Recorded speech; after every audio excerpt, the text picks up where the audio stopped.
New York City. The city of skyscrapers, yellow taxis, Wall Street, Times Square, and millions of people chasing something bigger. Today, it's one of the most powerful and recognizable cities on Earth. But 400 years ago, this was just forest, rivers, and Native American trade routes. No Empire State Building. No Statue of Liberty. No subways. No billion-dollar penthouses. Just a small island called Manhattan. So how did that become New York? How did a Dutch trading post turn into the financial, cultural, and media capital of America? The answer involves geography, war, immigration, money, ambition, and millions of people willing to risk everything for a better future. This is how New York became the city it is now. Before Europeans arrived, this land belonged to the Lenape people. For thousands of years, the Lenape lived across what is now Manhattan, Brooklyn, Staten Island, parts of New Jersey, and the Hudson Valley.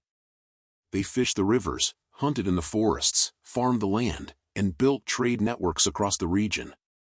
Manhattan itself wasn't called Manhattan. It was known as Mannahatta, often translated as the island of many hills.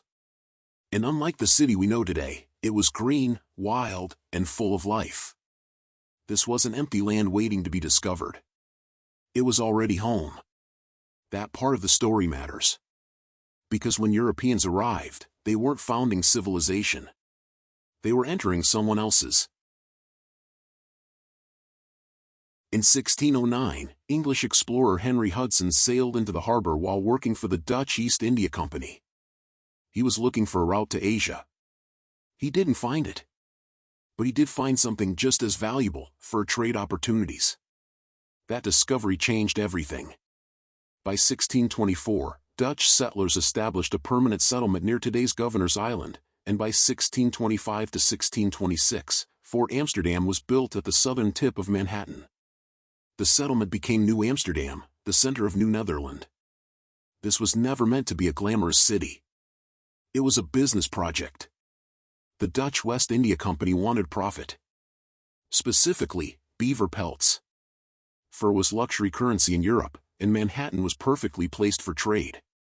The famous story says Peter Minuit bought Manhattan for 60 guilders, often simplified into the myth of $24 in beads. But historians now point out that native people and Europeans understood land ownership very differently. The Lenape likely did not see this as a permanent sale in the European sense. Still, the Dutch expanded. And they built something important. A port city based on trade, diversity, and global commerce. Even early New Amsterdam was unusually multicultural. Dutch settlers, Africans, many brought through slavery, Jewish merchants, French refugees, and traders from across Europe all lived there. That diversity would become one of New York's defining traits. Even today, names like Brooklyn, Harlem, and the Bowery come from Dutch origins. The DNA of New York started here. Not with politics. With money, migration, and movement. Before we continue, don't forget to like and subscribe for more videos like this. Then, in 1664, everything changed.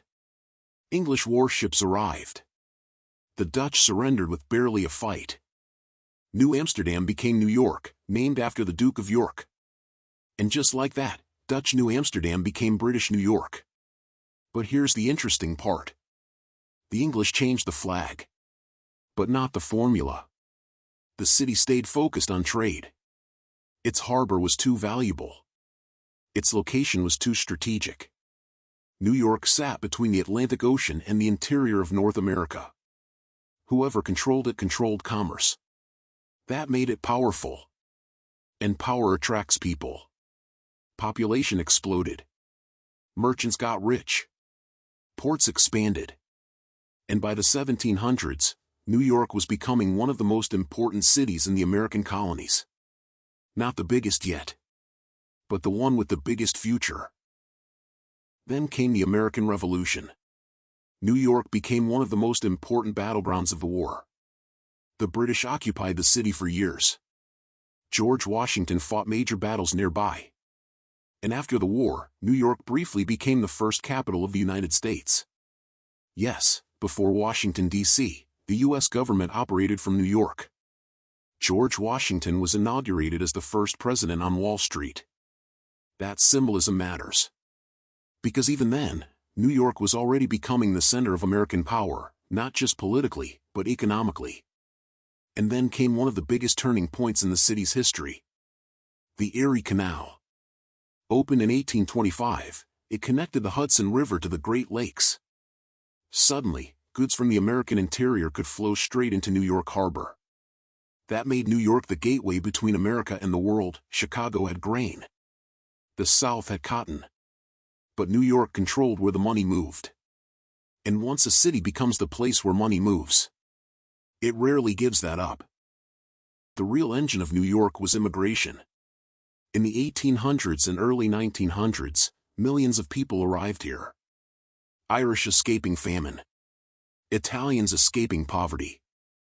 Jewish families fleeing persecution. Germans. Chinese immigrants. Caribbean communities. Latin American families. People from everywhere. For many, New York was the first place they saw in America. Ellis Island became the front door of the American dream. Most arrived with almost nothing, but they came with one powerful thing: hope. They worked in factories, built neighborhoods, started businesses, created communities, and changed the city forever. Little Italy, Chinatown, Harlem, the Lower East Side. Brooklyn's immigrant neighborhoods. These weren't side stories. They were the story.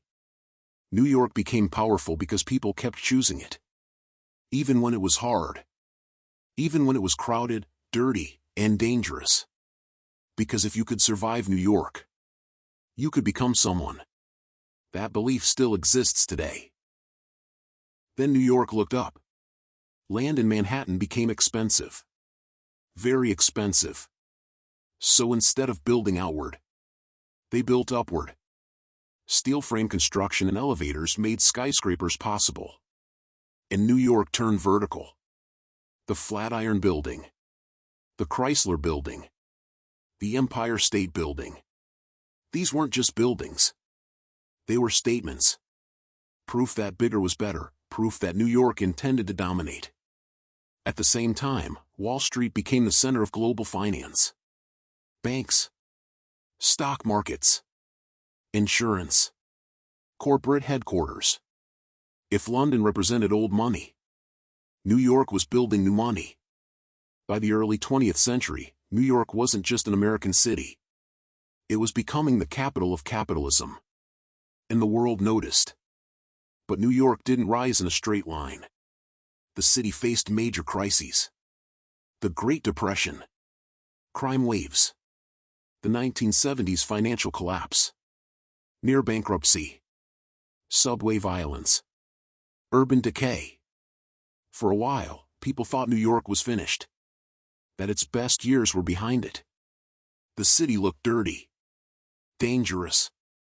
Broken, and honestly, they had a point. But cities like New York are hard to kill. Immigration surged again. Finance boomed.